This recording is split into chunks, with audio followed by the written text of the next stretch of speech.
Jeng.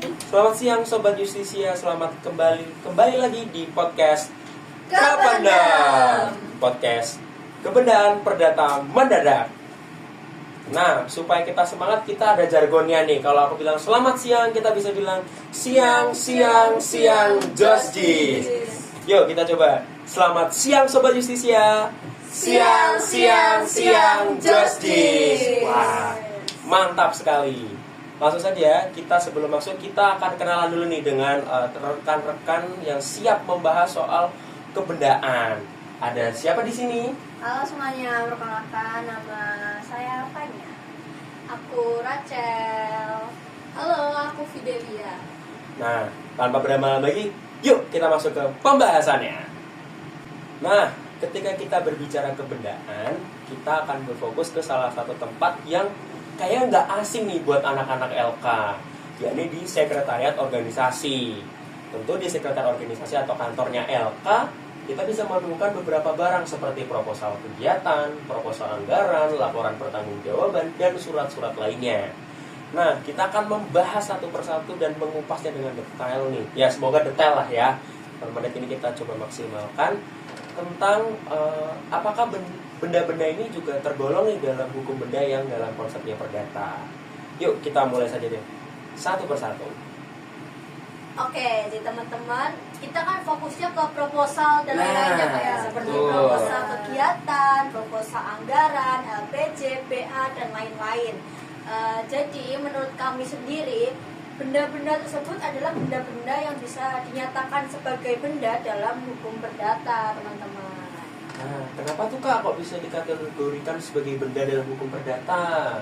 Nah, karena dia merupakan salah satu jenis benda tidak bergerak, di mana kan ini kita proposal ya, proposal, surat dan lain-lain. Nah, dalam alur birokrasi teman-teman, ketika kita mau mengajukan proposal, kita mengajukan surat, itu suratnya dicetak, kemudian kita ada peralihan pemegangan proposal tersebut. Jadi kita melewati tahap checking. Ketika sudah sampai tahap terakhir checking, itu kita proposal di print, ditandatangan, kemudian kita peralihan dari LKFFH naik ke SMU teman-teman. Jadi adanya peralihan di situ. Itulah mengapa dia masuk kepada benda tidak bergerak teman-teman. Kurang lebih seperti itu. Oh, nah ini menarik nih, tadi sempat disinggung soal peralihan. Nah, yang menjadi pertanyaan dari saya untuk teman-teman adalah siapa sih kemudian yang menjadi pemilik daripada benda ini, dalam hal ini proposal-proposal tadi? Nah, kalau menurut saya ya, Rel, proposal kegiatan dan lain sebagainya itu tidak termasuk ke dalam hak milik, Kenapa tapi tuh? masuk ke dalam penguasaan. Oh.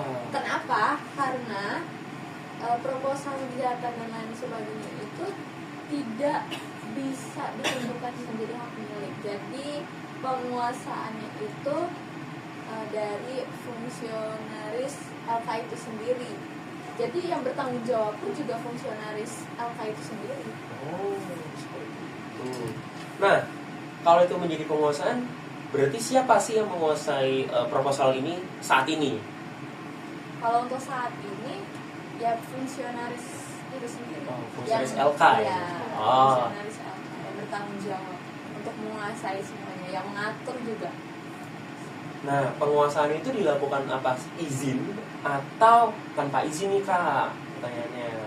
Seharusnya dengan izin ya, karena apalagi itu menyangkut dengan kegiatan LKFF yang dimana kegiatan itu harus dipertanggungjawabkan dong. Tidak mungkin kita memberikan proposal itu ke orang yang tidak ada izin untuk memegang kegiatan tersebut.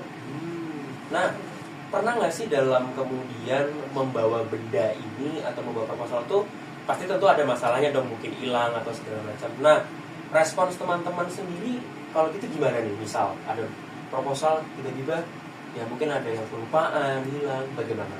Oke, kalau untuk misal terjadi kehilangan proposal seperti itu, yang bertanggung jawab ya fungsionaris dan satgas atau kepanitiaannya itu sendiri. Nah, bentuk pertanggungjawabannya itu seperti apa? Bentuk pertanggungjawabannya itu bisa dibuat lagi proposalnya. Nah, dalam pembuatan proposal itu pasti udah ada softwarenya ya Kak. Ketika udah punya softwarenya ya tinggal di print lagi, tapi harus, nah dalam proposal itu ada bagian namanya pengesahan lah, berarti itu harus disahin ulang seperti itu.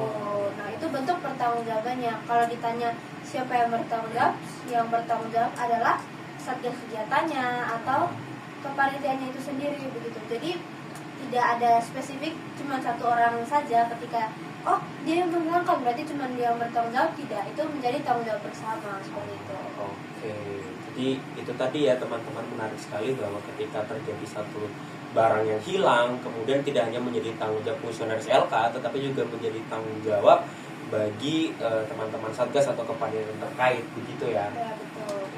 Nah, saya mau nanya nih teman-teman, hak benda itu tadi, itu tuh apakah dia bisa ada pada satu orang saja, atau ada pihak lain juga nih yang memiliki hak tersebut? Oke Kak, hak kebendaan ini tidak bisa dijatuhkan pada satu orang saja, karena kembali lagi karena ini proposal kegiatan dan dalam kegiatan tersebut tidak mungkin hanya satu orang saja. Jadi itu bisa menjadi hak untuk seluruh satgas atau kepanitiaan kegiatan tersebut. Seperti itu. Nah, jika bendanya ini berpindah, kepemilikannya juga berpindah nggak? Misal dari LK dipindahnya kemudian dari LKF ke LKU, itu gimana itu?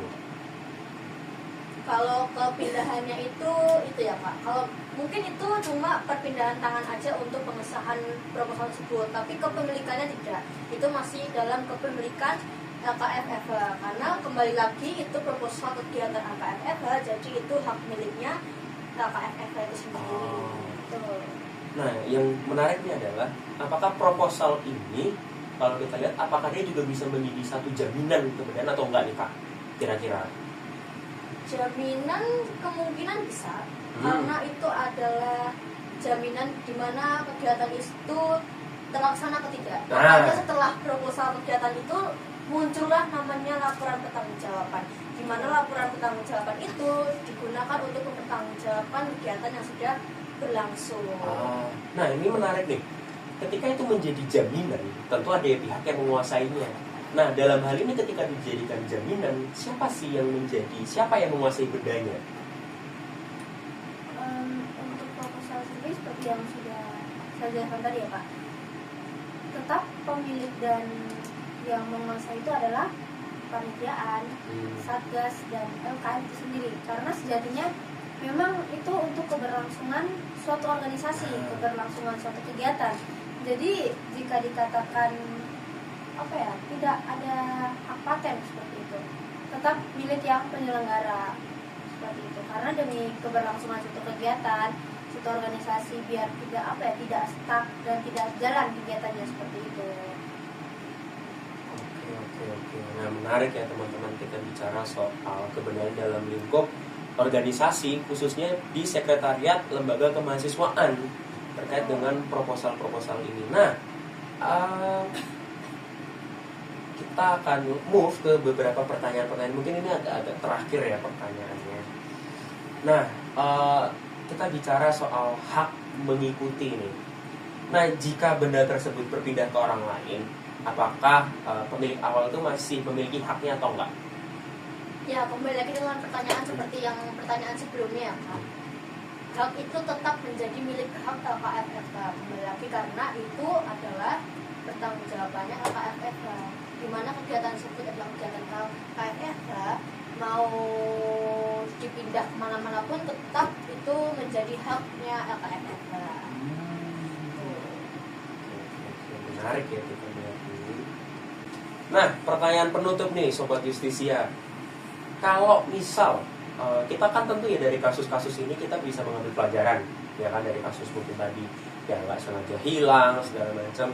Apa sih pelajaran yang dapat kita ambil dari kasus ini supaya ya tidak terulang kembali hal seperti itu dalam lingkup lembaga kemahasiswaan? Seharusnya kalau misalnya yang dipercayain itu satu orang, kalau menurut saya orang itu yang akan ngasih proposal itu ke misalnya ke DEM, ke LKU ataupun minta tanda tangan lain sebagainya seperti korsat dan lain-lain. Jadi kalau misalnya satu orang yang jalanin itu ya satu orang aja. Jadi biar nggak ada miskomunikasi ya. miskomunikasi. Ya, tidak terasa ya kita sudah ada di penghujung acara kita podcast Kependem teman-teman. Jadi kita bisa menyimpulkan bahwa benda dalam hal ini adalah proposal kegiatan dan lain segala macam yang ada di sekretariat lembaga kemahasiswaan atau organisasi itu juga dapat dikatakan sebagai benda dalam perspektif hukum perdata. Betul sekali. Nah, jika nanti teman-teman tertarik atau pengen mendalami, teman-teman bisa dalami di kelas hukum perdata. Jangan lupa masuk di kelas hukum perdata Ibu Indi. Yeay. Nah, teman-teman, tidak terasa kita sudah 8-10 menit ini kita bersama dalam podcast Kependem.